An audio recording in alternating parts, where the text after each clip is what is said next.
e com febre. Demoramos 2 horas para ser triada. Quando triada, ela pegou a pulseira laranja. Eu falei, vai ser rápido, porque a pulseira laranja, no máximo 10 minutos, corre risco de vida. Minha filha demorou mais 2 horas para poder ser atendida. A Secretaria de Saúde informou que ainda no dia 27, a menina foi internada na pediatria do pronto-socorro e por volta das 8 horas da noite teria feito novos exames que apontaram um quadro de meningite meningocócica. Mas a família conta que a história não foi bem assim. Os exames da Emerson só foi solicitado depois das 7h30 da manhã do dia 28. Que foi quando a doutora constatou que ela já não tinha mais reflexo, que ela teve convulsão, estava em crise de apneia, foi entubada. Aí sim fizeram novos exames e encaminharam ela para a UTI. Antes disso, a minha filha, ela ficou a Deus dará. A família acusa o hospital de negligência e espera por justiça. Além da demora que a gente teve para ser atendido, a médica ela simplesmente se baseou num histórico anterior. E eu quero saber cadê esse pontuário. Eu preciso saber o que aconteceu realmente com a minha filha. Segundo dados da Secretaria de Saúde, até agosto já foram registrados 78 casos de meningite e 9 mortes no DF. No ano passado foram 98 casos e 12 mortes. Pois é, em nota, o Hospital Regional de Taguatinga informou que adotou todas as medidas necessárias para salvar a Emily e que vai colaborar agora com as investigações. Olha, a população do DF deve atualizar o cartão de vacina. De forma preventiva, a Secretaria de Saúde quer aumentar o bloqueio contra o sarampo. Informação importante chegando com o Cláudio Marcos, já está com a gente por aqui. Tem que atualizar essa caderneta, né, Cláudio? Boa noite. Boa noite, Rodrigo. Boa noite a todo mundo que acompanha a gente. É isso mesmo, tem que atualizar o cartão de vacina. O foco é essa vacina da tríplice viral que protege contra o sarampo, cachumba e a rubéola também. Mas o foco do governo nesse momento é justamente em relação ao sarampo, a proteção contra essa doença. Atualmente, a gente tem uma cobertura de 85% do público-alvo aqui em todo o Distrito Federal, mas a Secretaria de Saúde quer ampliar esse número para 95%. A boa notícia é que não há casos registrados de sarampo aqui no Distrito Federal até agora, neste ano de 2019. Mas há uma preocupação porque em algumas regiões do país, em alguns estados, São Paulo, Rio de Janeiro e no Pará, o número de casos de sarampo tem aumentado bastante e isso tem deixado em alerta aí as autoridades sanitárias. A gente lembra, então, quem não tomou a vacina, são 2 recados aqui. Para quem não tomou, tem entre 5 e 29 anos, precisa tomar 2 doses com intervalo de 30 dias. E o outro público-alvo, de 30 a 49 anos, Rodrigo, aí precisa tomar 1 dose apenas. Agora, claro, sabe o que é inacreditável? Tem gente ainda caindo naquele conto lá do WhatsApp, daqueles grupos lá, aqueles compartilhamentos da história de que vacina faz mal. O Ministério da Saúde até já alertou isso. Tem que botar fora isso aí, né, Cláudio? Não compartilhar esse tipo de corrente, né? É verdade, isso vem circulando na internet, infelizmente ganhando espaço, mas o Ministério da Saúde, inclusive, lançou até uma campanha para tentar desmistificar isso, acabar com isso, né? Vacina é resultado de pesquisa, de trabalho científico, de anos de pesquisa e de avanço, então a vacina serve para proteger a população. Por isso, o mais importante é se imunizar, ficar precavido, viu, Rodrigo? Tem gente que acredita em terra plana, em que vacina faz mal, mas faz muito bem vacina. Valeu, Cláudio Marcos, trazendo informações para a gente. Olha, a semana começou gelada aqui na capital federal. Esta segunda amanheceu com ventos frios e os brasilienses enfrentaram durante a manhã uma sensação térmica, sabe de quanto? 7 graus. Durante o fim de semana, a temperatura chegou a bater os 29 graus, mas nessa segunda, o dia amanheceu assim. Hoje foi demais, né? Meio que esquisito, né? Uma hora tava calor, de repente já muda, né? Já tá um friozão, né? Tem que se segurar, né? Porque tá ventando bastante hoje. E realmente é uma época que realmente venta bastante, né? Entre julho e agosto em Brasília. A gente que mora aqui há bastante tempo tá acostumado. Várias regiões foram atingidas pela ventania dessa manhã. No Gama, por exemplo, as rajadas de vento alcançaram os 73 km por hora. A temperatura mínima foi de 13 graus e a sensação térmica chegou a 7. Já no plano piloto, a mínima foi de 15 graus e a sensação térmica de 9. O que pegou mesmo foi a condição do vento. Como o dia estava muito ventoso, na hora da temperatura mínima, então a sensação térmica ela foi muito baixa. A ventania ocorreu por conta de uma frente fria que avançou pelo sudeste do país. Trouxe esse aumento da nebulosidade, que podemos perceber já no comecinho dessa segunda-feira, e também a condição do vento, né? Então, o avanço desse sistema é que deixou esse amanhecer dessa segunda-feira e o dia mais ventoso. A previsão para os próximos dias é uma redução da temperatura mínima e ventos intensos até quarta-feira. O mês de agosto geralmente ele é um mês ventoso, a gente ainda tem o avanço dessas frentes frias, né, pelo sudeste do Brasil em direção ao Oceano Atlântico, essas massas de ar frio acompanhando as frentes frias. Então esse contraste aí da pressão, principalmente pressão atmosférica com o avanço das frentes, ela gera esse vento, e no mês de agosto isso é relativamente comum aqui para a região. Você viu essa ventania aí em função desse vento forte, nosso helicóptero da Band News FM já precisou descer, né? Mas antes fez imagens aqui de um incêndio na estrutural, princípio de incêndio, vamos colocar na tela. Olha o perigo aí, meu amigo, olha o perigo. A gente está no meio do período da seca, aliás, entrando no período mais forte, mais severo de seca, então todo cuidado é pouco. Olha que imagem, hein? Hoje qualquer bituca de cigarro jogada pelo carro, aliás, você não deve jogar bituca de cigarro em nenhum momento, na seca, na chuva, mas nesse período aí provoca esse tipo de coisa, ó. Também gente que queima lixo, né, comete crime ambiental, e infelizmente o Corpo de Bombeiros informa aí que a maioria dos incêndios no DF é causada pela mão humana. A gente já está vendo aqui as imagens das câmeras do DR. Vamos fazer o nosso giro de câmeras, então. A primeira é Pianorte, a gente está vendo lá no Balão do Torto, o trânsito está fluindo bem, sem problemas por enquanto. Vamos rodar mais uma câmera aqui na EPTG. Câmera na EPTG também está fluindo bem, a gente está vendo lá na Marginal, aí o trânsito está mais congestionado, né? Mas nas vias principais da EPTG sem problema. Mais uma via, vamos voltar para a estrutural agora? Voltar para a estrutural, pelo menos neste ponto aqui, o trânsito está fluindo bem, a gente vê que o DR faz um foco agora, né, ali numa via perto da estrutural, e por enquanto o trânsito está bom. E vamos fechar nosso giro de câmeras com a 040, trânsito está indo lá para o Gama, você vê na imagem aí o trânsito indo para o Gama, né, mais congestionamento nessas duas faixas, e a gente continua monitorando o trânsito na volta para casa e trazendo as informações para você. Olha, novidade na greve dos agentes socioeducativos. Os servidores continuam parados. Daqui a pouco, às 8 da noite, a categoria se reúne com o GDF para tentar chegar a um acordo. A greve começou nesse domingo, mas um dia antes, no sábado, o desembargador de plantão Humberto Ulloa já havia decidido pelo retorno das atividades, sob pena de multa diária de R$50 mil ao sindicato da categoria. Os agentes socioeducativos pedem aumento do efetivo, melhoria nas condições de segurança e a implementação de gratificações previstas desde 2015. Mas na decisão do último sábado, o juiz responsável argumenta que servidores da segurança pública não podem fazer greve. Na noite desta segunda-feira, o Sindicato dos Servidores da Carreira Socioeducativa do DF se reúne com o GDF em busca de um acordo para o fim da paralisação. A Secretaria de Justiça e Cidadania informou que algumas unidades não tiveram visita garantida em função da greve mantida pelos servidores. É justamente sobre essa greve o assunto de hoje do comentário de Cláudio Humberto. Olha, numa democracia o limite é a lei, mas servidores pagos para tomar conta de menores em conflito com a lei são os primeiros a desrespeitá-la. Agentes socioeducativos, que na verdade atuam como carcereiros de menores infratores, iniciaram greve no domingo, o dia de visita. O objetivo era claro, e certamente flerta com o crime. Era provocar uma rebelião de consequências imprevisíveis de delinquentes privados de receber a visita de familiares. Convencido de que a greve suprime direitos desses internos, como direito à educação, à alimentação, à visita, etc., o desembargador Humberto Ulloa, do Tribunal de Justiça do DF, proibiu essa greve. A pelegada se esconde para não ser notificada dessa proibição, mas é inútil. Eles terão de pagar a multa diária de R$50 mil e a Secretaria de Justiça e Cidadania já cumpre a ordem judicial de descontar os dias parados de uma categoria que é a sexta mais bem paga do GDF, uma média de R$ 6.800 por mês, sem contar, é claro, todas as regalias e privilégios que são próprios do setor público. E a Polícia Civil investiga as causas do incêndio que destruiu o elevador da torre de TV. A estrutura fica na área externa da feira.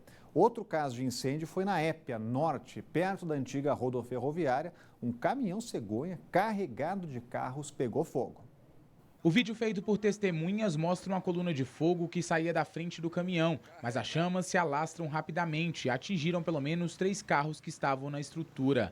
Eram carros nacionais e importados. Apesar da gravidade do incêndio, o motorista do caminhão não se feriu. O trânsito na Épia Norte precisou ser interditado e foi desviado para dentro do SAAM. O motivo do fogo ainda é desconhecido e o laudo com as causas sai em até 30 dias. Já no sábado, o combate às chamas foi no elevador externo da torre de TV, que fica na área central de Brasília. O fogo durou mais de 20 minutos e provocou estragos no equipamento. 18 militares combateram o fogo, que atingiu também a casa de máquinas e a porta do segundo andar. As chamas assustaram turistas e moradores da cidade que passavam pelo ponto turístico na noite do último sábado, mas ninguém ficou ferido. O elevador não estava funcionando desde 2017. A SEB foi acionada para desligar a energia elétrica para evitar mais estragos. A Polícia Civil investiga o caso. Em Taguatinga, 2 ladrões foram presos depois de roubarem um carro e, na fuga, atropelarem 3 pessoas. Eles pegaram o carro quando a dona estava saindo da QNA 54. Policiais do batalhão escolar que estavam no Centro de Ensino Fundamental 14 foram atrás dos 2 ladrões. Durante essa perseguição, os criminosos atropelaram um homem e 2 filhos, um menino de 6 anos e uma menina de 4. Olha só, a PM conseguiu prender a dupla. O pai e as crianças foram levados para o hospital de Taguatinga sem ferimentos graves, ainda bem. Olha, em Samambaia, uma funerária ia abrir bem em frente a um hospital da cidade. Depois de denúncias de moradores, a Secretaria de Justiça enviou uma equipe de fiscalização para apurar essa irregularidade. Quem vai trazer mais informações para a gente é o Rodrigo Miranda, já está por lá na Secretaria. Muito boa noite, Rodrigo. Como diria lá o comentarista, a regra é clara, não pode colocar a funerária em frente ao hospital, né, Rodrigo? Boa noite. Boa noite, Orengo. Boa noite a todos que acompanham o Band Cidade. É isso mesmo, não pode colocar uma funerária em frente a um hospital. Isso até por regras de competitividade do mercado, né? Outro fator é que essa funerária aí, Orengo, não tinha autorização da Secretaria de Justiça para funcionar. Para a gente entender melhor essa questão, eu estou aqui com o subsecretário de Assuntos Funerários da Secretaria de Justiça, José Carlos Medeiros. Subsecretário, uma boa noite para o senhor. A gente fala que não tem autorização, parece óbvio, né, essa infração. Mas é porque atualmente só 42 funerárias estão autorizadas a funcionar aqui no DF, é isso? Exatamente. Em 2007 houve um processo licitatório e 56 empresas se habilitaram a funcionar no serviço, a prestação do serviço funerário. E dessas 56, hoje atualmente somente 42 estão funcionando, estão regulamentadas. E essa funerária, né, ou essa placa que colocaram nessa loja, ela não existe, né? Ela não existe, não faz parte do rol das empresas funerárias autorizadas a atuar, e a nossa inteligência da Secretaria já apurou indícios que é uma tentativa de desestabilizar o mercado, mas a nossa fiscalização ela foi firme e eficiente, e com a ajuda da população que denunciou, nós conseguimos evitar. Já acionamos os demais órgãos do Distrito Federal, como a administração, o DF Legal e até mesmo a Polícia Judiciária, porque se abrir, nós iremos fechar e eles poderão responder administrativamente, civilmente e criminalmente, porque há a possibilidade de prática irregular do exercício da profissão. Agora, fica um alerta para a população, então. Se alguém vê uma funerária sendo aberta aí no seu bairro, na sua rua, procurar a Secretaria de Justiça, porque não tem autorização, né? Não tem autorização. Qualquer alteração de endereço precisa ter autorização da Subsecretaria de Assuntos Funerários aqui da Sejus. Agora, são 42 atualmente. Existe uma previsão, então, para um novo processo licitatório ou para a renovação desse direito de abrir essas funerárias para quem já tem ou para abrir mais? Sim.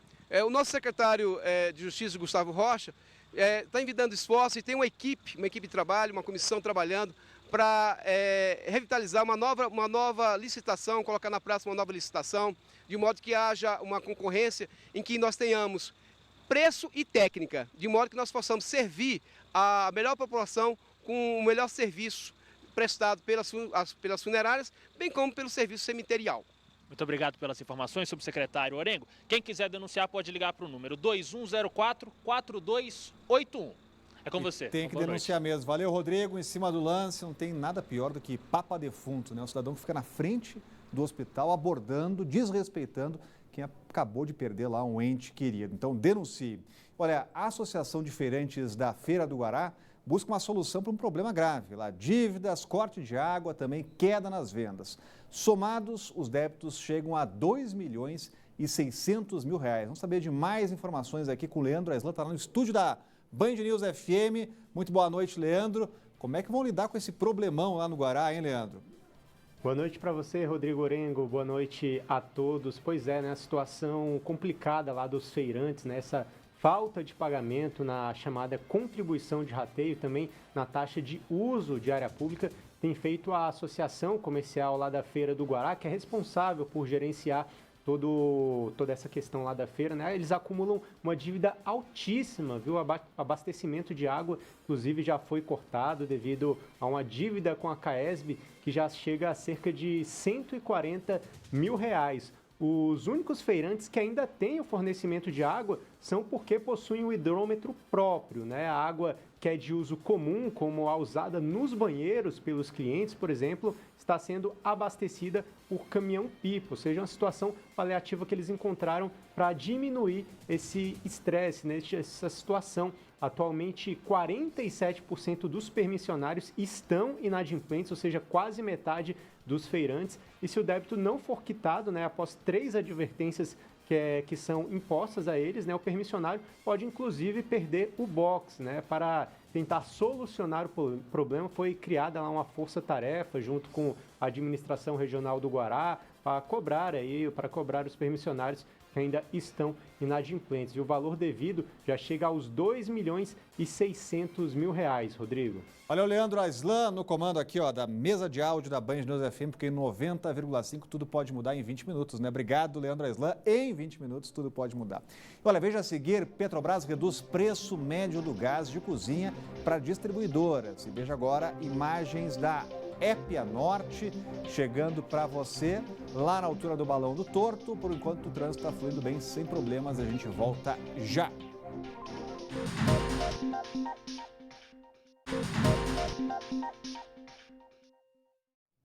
Uma briga de trânsito que terminou com um homem baleado. Foi em Taguatinga na sexta-feira. Segundo a Polícia Civil, o Everton Leonardo Elias levou um tiro na lateral da cabeça depois de discutir com outro motorista na Avenida Elmo Cerejo. O autor dos tiros fugiu e ainda não foi preso. O homem foi levado para o hospital de base, onde passou por uma cirurgia e está em coma induzido. Mais um crime banal nas ruas aqui de Brasília. Olha, a semana começa com queda nos preços do gás de cozinha, mas nem tudo é o que parece ser. Sabe por quê? Essa redução não vai ser repassada para o consumidor, vai ficar estacionada nas distribuidoras. Então, entenda os motivos na reportagem. O preço médio do botijão é de R$ 75, valor que pesa e muito no bolso do consumidor. Eu uso aqui por mês, em média, uns 6 botijões de gás. Pensando até mudar para uma central, botar uma coisa mais que use menos gás, porque o preço tem sido abusivo. Só aumenta, não diminui. Eles falam que vai abaixar o gás, mas não, só aumenta. É complicado, né? Complicado e a casa que tem 10 pessoas, olha lá que é 15 dias um bujão de gás. Uma realidade que poderia mudar. A semana começou com uma redução entre 6% a 12% no preço do botijão de gás residencial, aquele de 13 quilos. Na verdade, foi uma redução dada pela Petrobras para as distribuidoras. Mas para o consumidor final, de comércios e residências, a redução dos preços por enquanto não vai acontecer tão cedo. O presidente do Sindicato das Empresas Transportadoras e Revendedoras de GLP justifica os motivos. Só pode chegar ao consumidor se de fato as distribuidoras repassarem esse reajuste.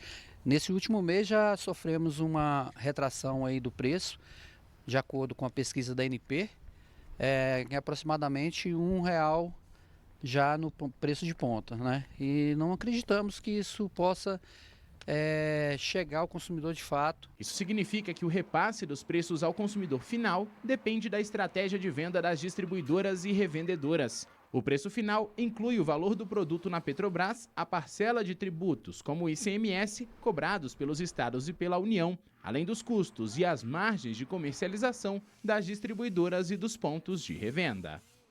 Para você que está interessado em estudar francês, você pode se inscrever em um curso que a Biblioteca Nacional de Brasília vai promover a partir de hoje. As aulas são voltadas para iniciantes e feitas todas as segundas e quartas-feiras em horários de almoço, de 12h40 às 13h30.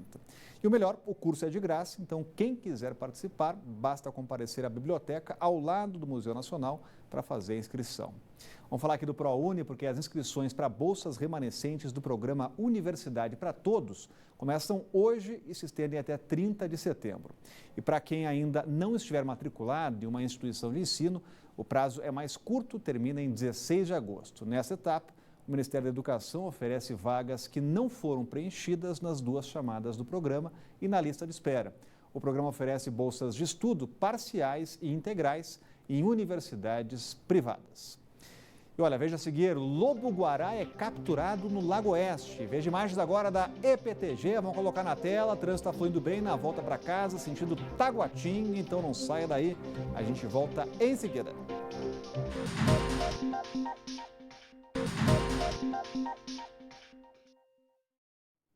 E olha só o que foi capturado no Lago Oeste, um lobo-guará adulto. Ele andava por uma chácara.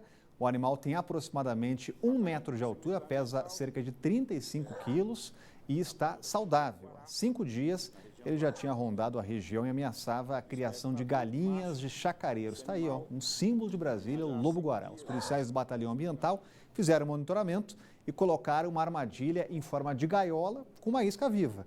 O bicho foi capturado e já foi solto em uma área de preservação ambiental. Olha, a Polícia Militar resgatou uma mulher de 35 anos que vinha sendo mantida em cárcere privado pelo companheiro. O resgate foi na noite passada no setor tradicional de São Sebastião. A polícia informou que a mulher aproveitou um momento de distração do marido, ligou pedindo ajuda a parentes que chamaram a Polícia Militar. A polícia conseguiu entrar na casa e prender o companheiro dela. O homem de 28 anos tentou resistir à prisão e acabou ferindo um policial com uma faca. Ele foi autuado por cárcere privado, desacato e lesão corporal, além da Lei Maria da Penha. Só no primeiro semestre deste ano foram registrados 9.000 ocorrências de violência doméstica. Ficamos por aqui. Uma boa noite a você. A gente volta amanhã. Tchau.